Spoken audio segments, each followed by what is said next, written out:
そっか。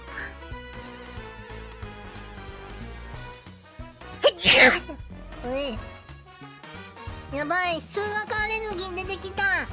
バ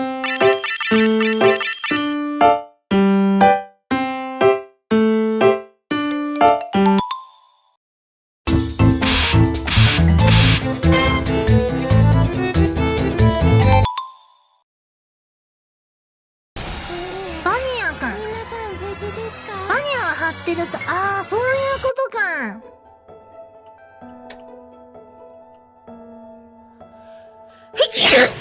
はい、応援していたまとう。ちょっと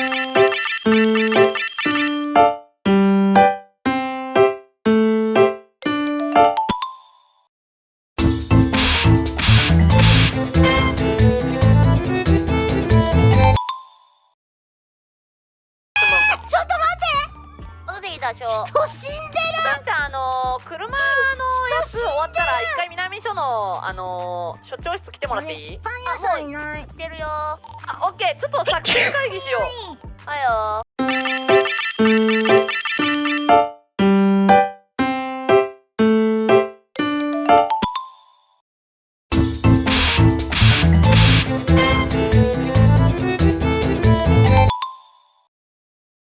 猫が見たい。